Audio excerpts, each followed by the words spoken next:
Good morning.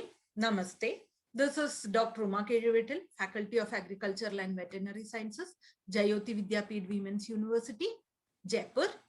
As you know, I'll be taking the course on metabolism and bioenergetics. And in the previous session, we had finished the major reactions, the transamination, deamination, decarboxylation, and all these reactions that happen in the amino acid metabolism in the body.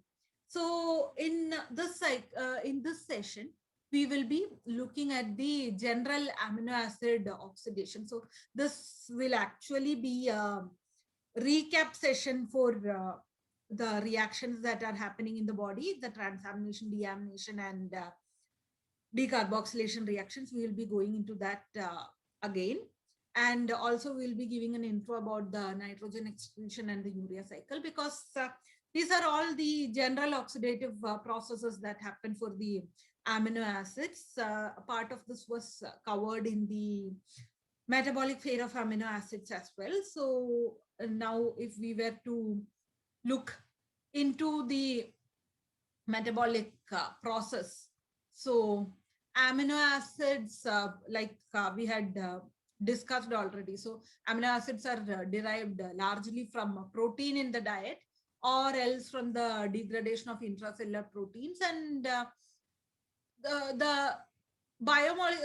these are class of biomolecules whose oxidation makes a very significant contribution to the generation of metabolic energy. Like I had told you that amino acid metabolism leads to a lot of compounds in the about 6 compounds in the glycolysis and citric acid pathway. They are precursors to that. They also form ketone bodies, and like the acetoacetate, like we had discussed about the keto diet and all.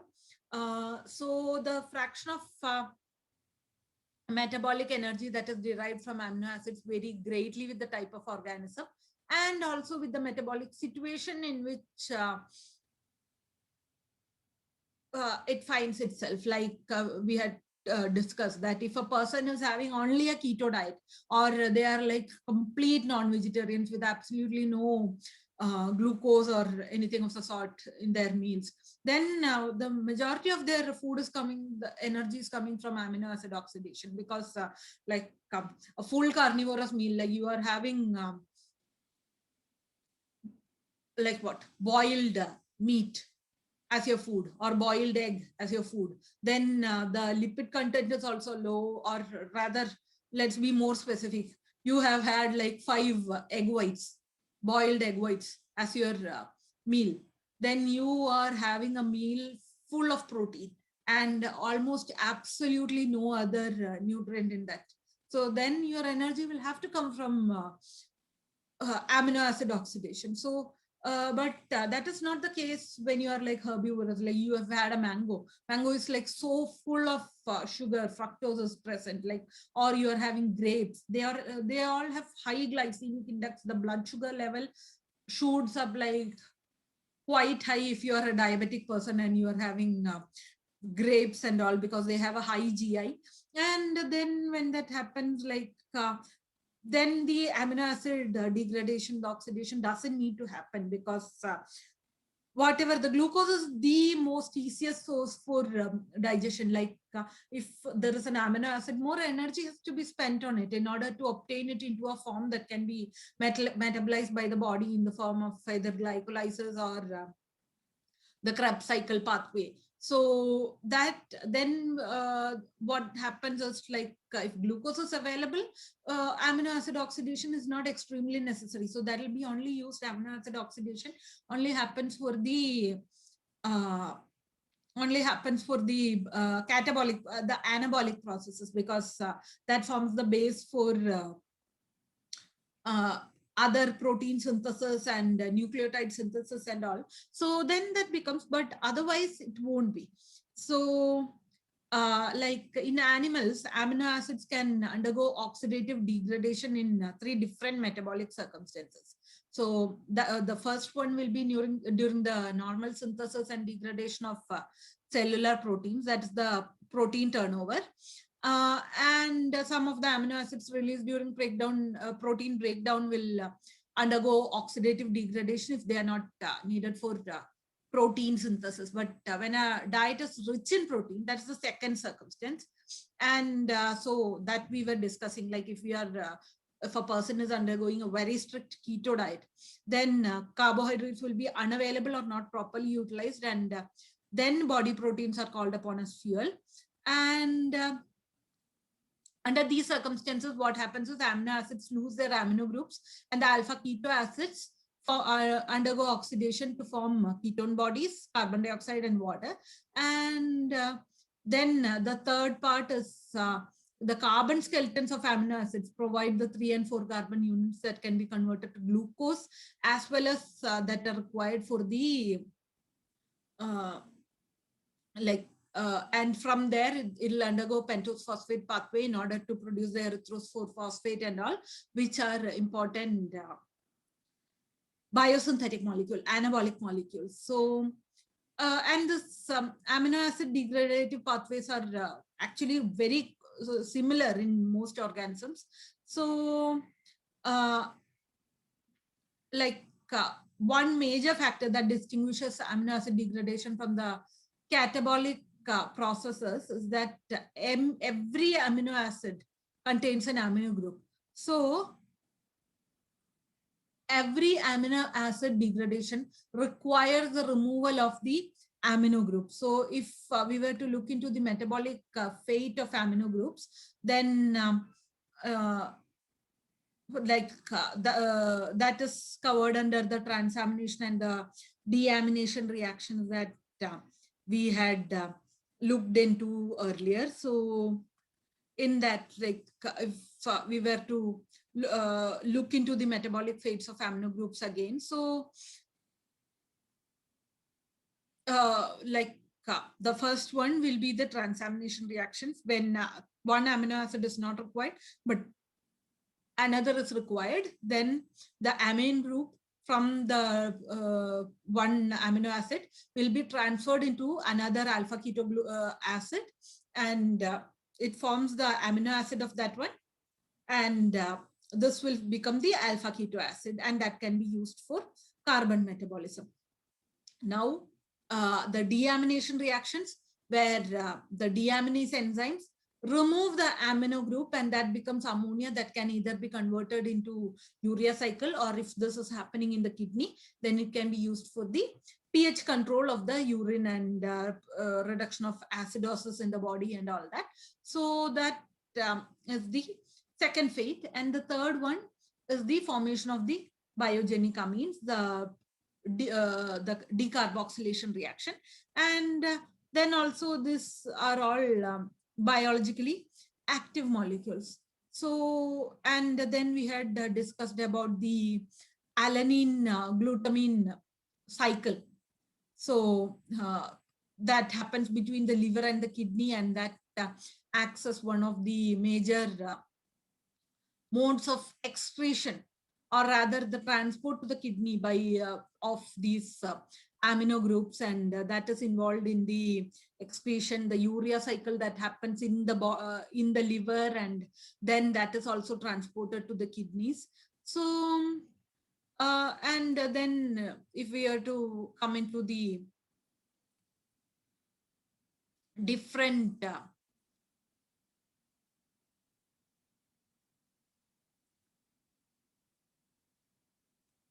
like we had also looked into the protein degradation, like gastrin and pepsin and secretin and trypsin, the carboxypeptidases and all that. They are all involved in the protein degradation in the body. And we had also looked at the importance of pyridoxal phosphate as the coenzyme required for the deamination process, for the transamination process, and for the decarboxylation process, and also for a certain deamination process. So pyridoxal phosphate is the most important molecule when it comes to this one. So then there is so if we were to look into it, then we could finally summarize like that humans under specific metabolic conditions require derive a lot, or otherwise a very a small fraction of the oxidation energy from the catabolism of amino acids. And amino acids can in the when they become the source of energy, they can either be converted into ketone bodies, or they can directly be converted into other molecules of the citric acid cycle, or the glycolytic pathway, like pyruvate. Alanine can form the pyruvate, glutamic acid and glutamine can form alpha ketoglutarate, and aspartate can become oxaloacetate. So these are all compounds that can be formed directly from amino acids. The other amino acids, the aromatic amino acids and all, will be forming either acetic acid, acetyl CoA, or acetoacetate, or other ketone bodies, and they can all be metabolized in the body. So they are all, these are all the oxidative degradation of amino acids that are happening, the decarboxylation reaction, the oxidative deamination processes. And finally what happens is these the amine group will and most of the other nitrogenous products that are formed from the catabolism of purines and pyrimidines. We'll be looking into it like after some 3 or 4 sessions. So in that also, these amino groups are channeled and as urea, and that is what happens. Like it is urea cycle, which is the most important nitrogen excretory system, even though ammonia production happens in certain lower levels in the kidneys, but this ammonia production is focused and localized to kidneys alone. And then that is involved in the regulation of acidosis in the body, because ammonia as such is a pH increasing compound, so that can bring up bring up the physiological pH. If there's a condition of acidosis, then it can go and elevate the pH in such a way that the bodily physiological pH of 7.2 to 7.4 can be maintained. And those are all the importance of the various oxidative products of amino acid metabolism. So they'll in the next session, we will be looking at the excretion of nitrogen in the body. So in that, we will be covering the initial parts of urea production, the biosynthesis of urea, and the important enzymes like the carbamoyl phosphate, the phosphate synthase, and ornithine transcarbamylase, and all these enzymes and how they are involved in the urea production, the connection between citric acid and urea cycle, its regulation, and also the energy balances and the genetic defects that are involved in there. So like if we were to look into the major catabolic products of the amino acid degradation, then we had looked into gluconeogenesis that happens from amino acid precursors like the acetyl CoA is added. Then the formation of ketone bodies happen, and then there are these glucogenic amino acids. We had discussed in the earlier part that 7 amino acids, phenylalanine, tyrosine, isoleucine, leucine, tryptophan, threonine, and lysine, they are degraded entirely or in part to acetoacetyl CoA or acetyl CoA, and these are the ketogenic amino acids because they end up in the formation of ketone bodies. And this is particularly evident in uncontrolled diabetes mellitus, in which liver produces a large amount of ketone bodies, and then that leads to a reduction in the blood pH and results in acidosis as well. The ketosis, that the situation is actually known as ketosis because these have distinct smell. So that smell also starts coming out of the body. Then there are the glucogenic amino acids that are degraded to pyruvate, alpha ketoglutarate, succinyl CoA, fumarate, oxaloacetate, and then can be converted to either glucose and glycogen, or can be directly utilized for the cellular metabolism in certain cases. So they are the glucogenic amino acids. So except for these 7, the rest are all the glucogenic amino acids. And then there are some which are both glucogenic and ketogenic. So you have to remember these. They are tryptophan, phenylalanine, tyrosine, threonine, and isoleucine. So please keep this in mind. Tryptophan, phenylalanine, tyrosine, threonine, and isoleucine. They are both ketogenic and glucogenic. And these